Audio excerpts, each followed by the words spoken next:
In this lecture, we will discuss about word similarities, word relatedness, word sense disambiguation, etc. How to say two words are similar, how to say two words are related. All these things can be discussed. So we'll start off with the basics, lemma or word form. So a lemma or citation form is a form of the word which has the same stem, same part of speech, rough semantics, etc. A word form is the infected word as it appears in the text. So, for example, the lemma bank can have in the word form banks, lemma sing can have in the word form sung, etc. One lemma can have multiple meanings. For example, the word bank can represent in a sentence like a bank can hold investment, or in another sentence the east bank of the river, etc.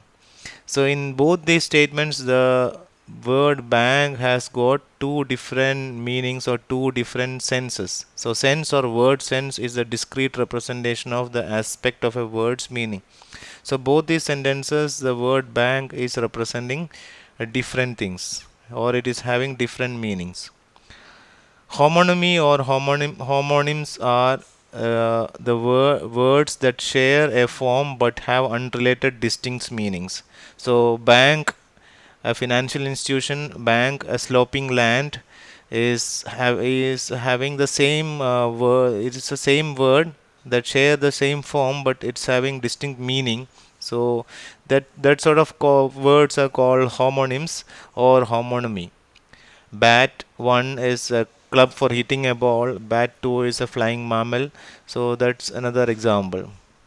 Homonymy can be defined, can be classified into two types: homographs and homophones. Homographs means you will be having same spelling, but you may pronounce it differently. Homophones are you pronounce it similar, but the spelling may be different. Homographs are bank and bank, bat, etc. Homophones are peace and peace with different right and right. So they pronounce similar, but the spelling is different. Homonymy causes problems in NLP applications. Like, for example, in the case of an information retrieval system, bat care represents different things for different meanings of bat. In a machine translation system, for example, if word bat comes, then whether it represents an animal or club for hitting a ball, or this sort of difference need to be considered. In a text to speech application, there is bass and bass. In the case of this, it is having the same spelling, but it is pronounced differently for both these. For this it is pronounced as bass, and for this it is pronounced as bass.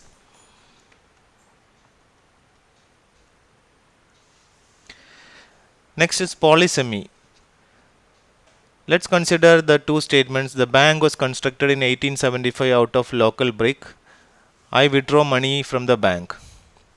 It may seem that these two statements, the bank, that word, represent the same meaning. Are those two statements having the same sense? It's some sort of a similar. A polysemous word has related meanings, not the same meaning, right? Sense 2 is a financial institution. I withdraw money from the bank. Sense 1 is the building that belongs to the financial institution. So, for say, it's called the polysemous words. So, most non-rare words have multiple meanings like this. List of polysemy, lots of polysemy are systematics. Systematic polysemy is also called metonymy. So here, for example, like our bank, all these can represent institution or building, school, university, hospital. All this can represent systematic polysemy. A systematic relationship is available there. That is what systematic polysemy or metonymy, a building related with an organization. Other kinds of systematic polysemy are like author with works of author. So another like a tree and fruit. Plums have beautiful blossoms, represents the tree. I ate a preserved plum, represents a fruit.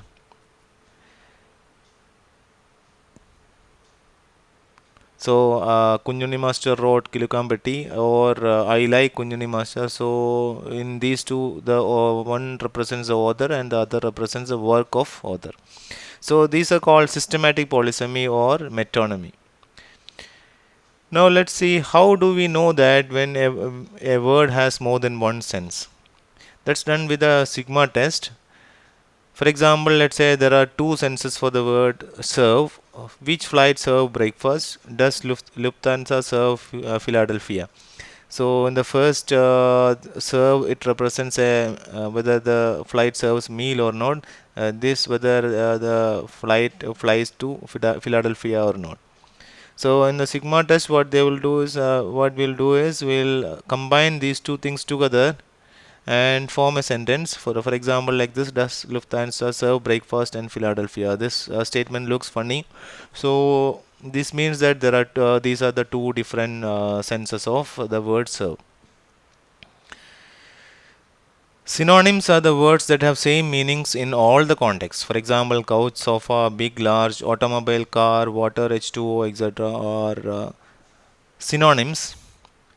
But two lexemes are synonyms if they can be substituted for each other in all the situations. If so, they have same propositional meaning. But proper or perfect synonymy is very few, or practically we can say there are no examples for perfect synonym. Even if many aspects of the meaning are identical, they may not preserve the acceptability based on the notions of politeness, slang, etc. For example, water and H2O, even technically these two are same, but we cannot use these two in two different situations. Big and large, they are representing the same thing, but for example, let's say take big and large. Consider the words big and large. Are they synonyms here? How big is that plane? Would I be flying in a large or small plane? So in these two cases, these looks like big and large looks like synonyms. But for example, Miss Nelson became the big sister to Benjamin. Miss Nelson became the kind of large sister to Benjamin. So in this case, this statement looks not looks good as its large sister, right? So in the first the first big has got a sense that being older or grown up, but the in the second statement, that sense is lacking.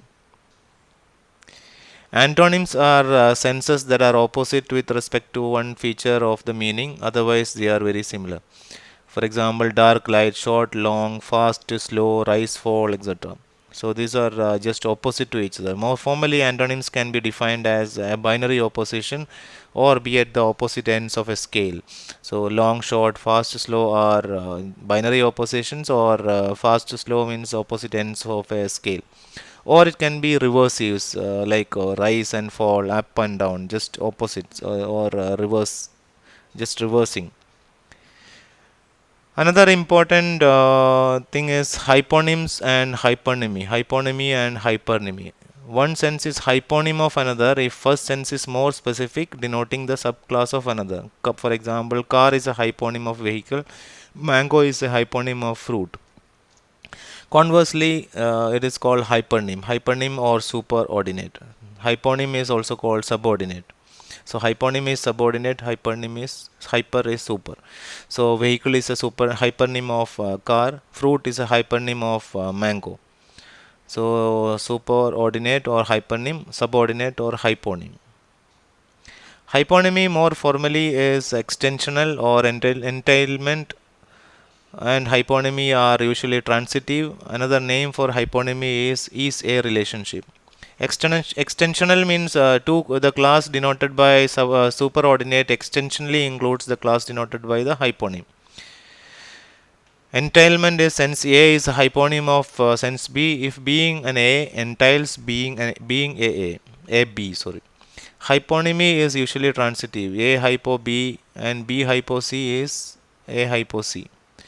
It's another name, that is, he is a hierarchy. A is a B, A is a B, etc. Or B, it can be written as B subsumes A also. So that is hyponymy. Hyponyms and instances. An instance is an individual or a proper noun that is a unique entity. San Francisco is an instance of city. City is a class. So that's a relationship between city and class and instances. City is a hyponym of location, place, etc. So commonly used WordNet has both classes and instances. We'll see what WordNet is. WordNet is an online thesaurus.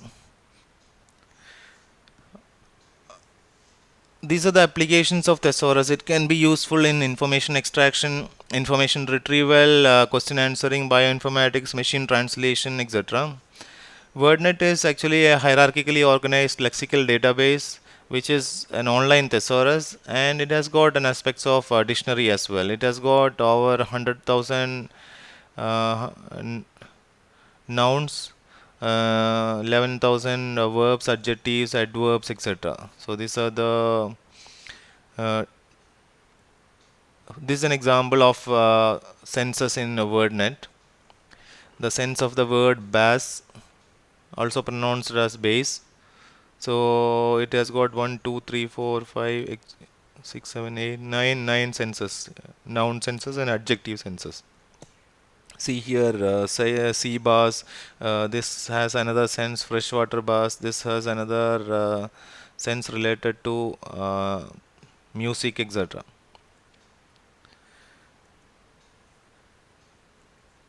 Senses are defined in WordNet as syn set or synonym set, the set of near synonyms and instantiates a sense or concept with a gloss. For example, the word chump as a noun with a gloss, a person who is gullible and easy to take advantage of. The sense chump is shared by 9 words. Chump 1, fool 2, the second sense of fool. Gold 1, that is the first sense. Mark 9, the ninth sense of mark. Then fall guy 1, the first sense of that.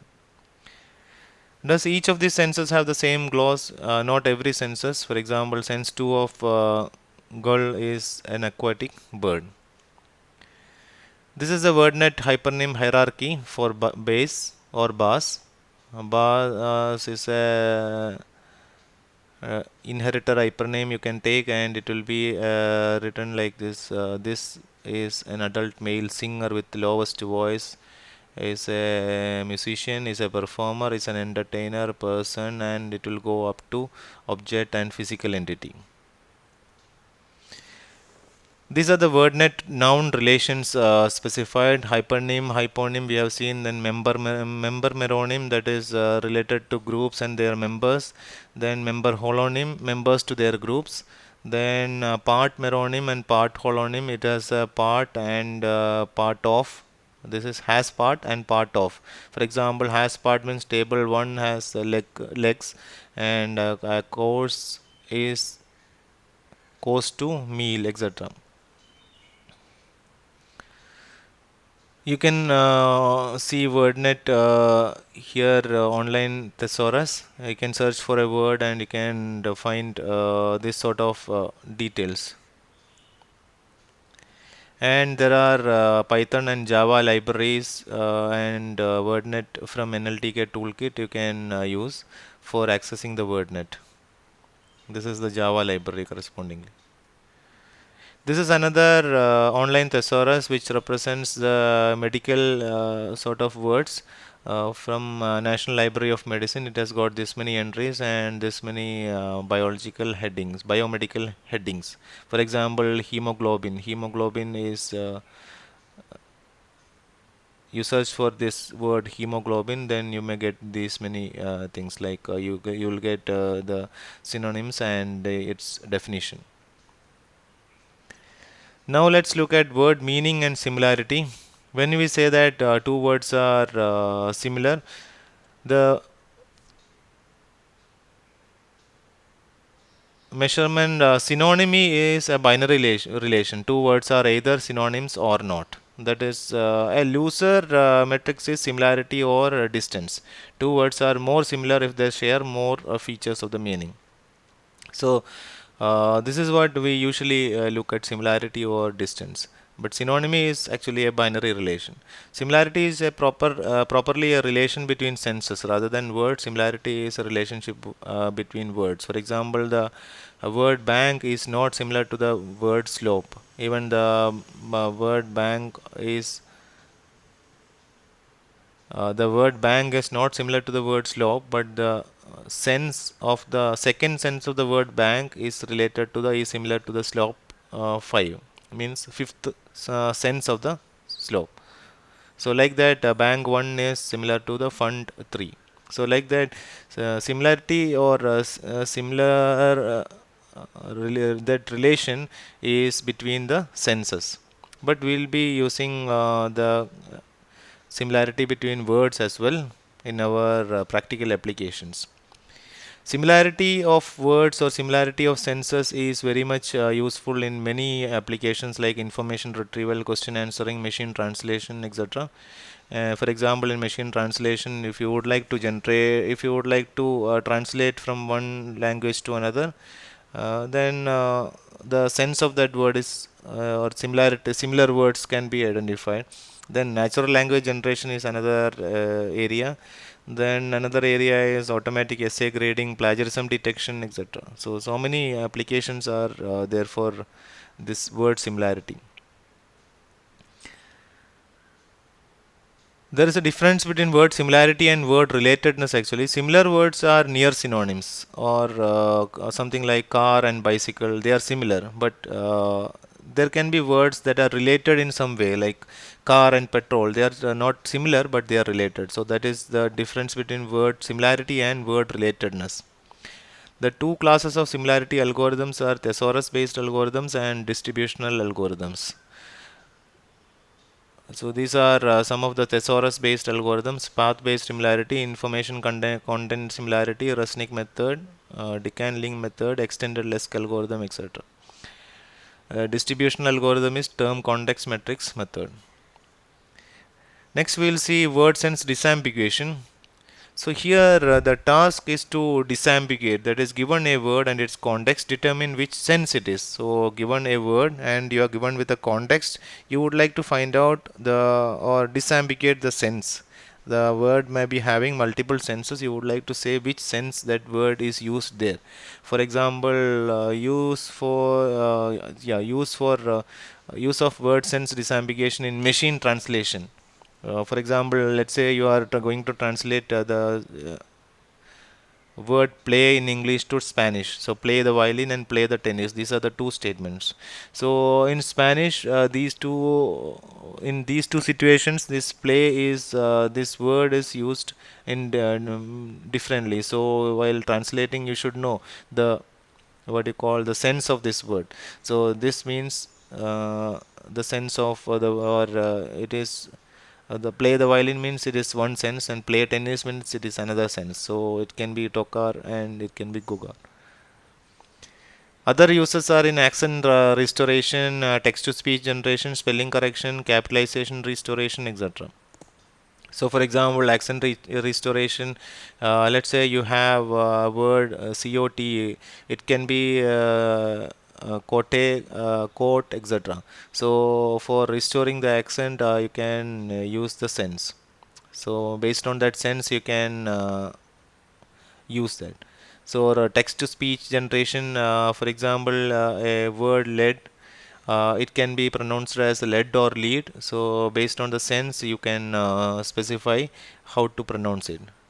Spelling correction, capitalization restoration means, for example, the word turkey can represent the bird or the country. If it, based on the sense, if it is representing a country, you can capitalize the first letter and so on. So these are the different uses for word sense disambiguation. Now let's discuss about the different methods that are available for word sense disambiguation. The first method is dictionary based method by Lesk. Here dictionary based method is here you will be given with a sentence and you would like to disambiguate a particular word in that sentence. For example, the word planned in this sentence. Here what we'll do is we'll match the sentences to its dictionary definitions, and we'll combine these two definitions and find out what are the overlapping things available. So for example, let's say you have this word plant. Plant one is a living thing that grows in the ground, usually have leaves and flowers and needs some water to some sun and water to survive. Plant two is representing a factory or a building. Another word is leaf. Leaf is a lateral outgrowth from a plant that is typically flattened and so on. Leaf 2 is a part of a book or folded sheet containing a page. So now let's say you have this statement: the leaf is the food making factory of green plants. Then what we'll do is we'll take the different definitions. Let's say you have these four definitions: two definitions for plant and two definitions for leaf. Then what we'll do is we'll try to develop all the possible combinations: plant 1 leaf 1, plant 1 leaf 2, plant 2 leaf 1, and plant 2 leaf 1 leaf 2. Then which one is having most overlapping definitions, that sense will be used. So that is called dictionary methods or Lesk algorithm. Another word sense disambiguation method is by using decision list. Method was introduced by Yaroski in 1994. This is by using collocations. For example, the word that is coming just before, that is used as a collocation. That is sense. For example, if you have two senses, sense A and sense B per word, then sense A given the collocation, probability of sense A given the collocation, and divided by probability of sense B by collocation, then logarithm of that will give you the corresponding result. Yaroski also defined in his paper these methods, that is by using for example this word BASS can be uh, disambiguated. The sense can be disambiguated by using a window, and if there is a word fish within the window, then this can use one sense, otherwise the other sense. Otherwise for something like stripped bars, then also stripe, then also it can be bass 1. Guitar means it is the second, that is the second sense of bass. So here it will be bass and here it will be bass. Whatever here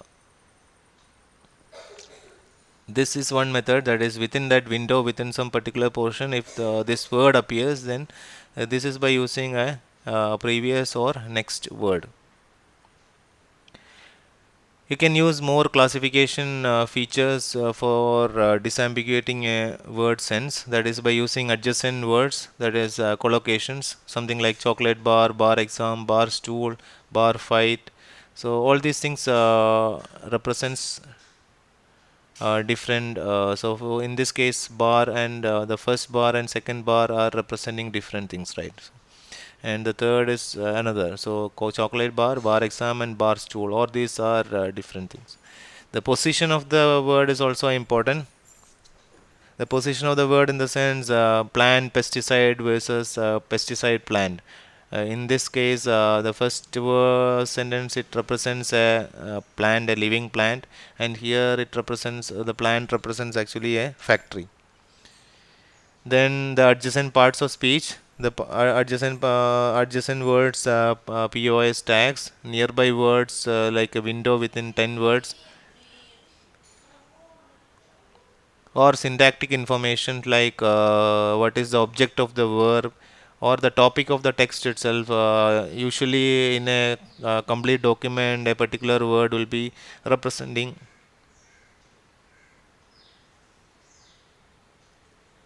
syntactic information like object of the verb, uh, or topic of the text represents the in a particular complete full document, a particular word may be representing the same sense, like that.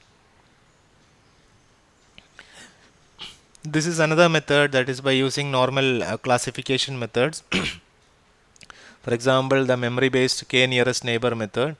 Here what we'll do is we'll be having a training set, and we'll use this set of the word and corresponding to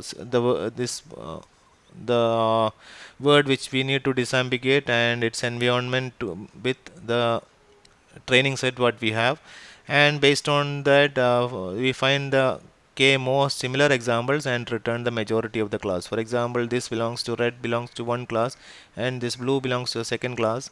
A new data point comes, what we'll do is we'll find out k nearest neighbor, and based on their class we'll identify, and usually we use Euclidean distance here.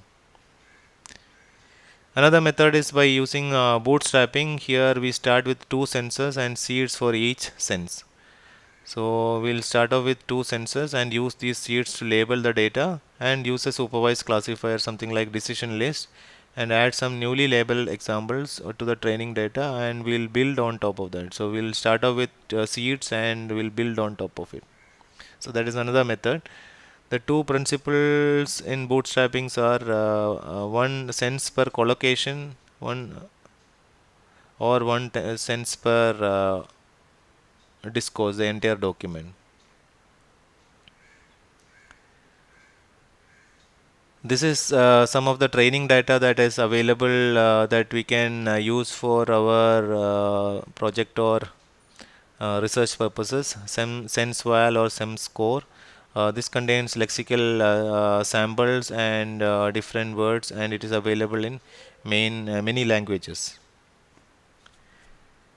This is how you can evaluate your result. You use these metrics. One, A means represents the total number of assigned senses.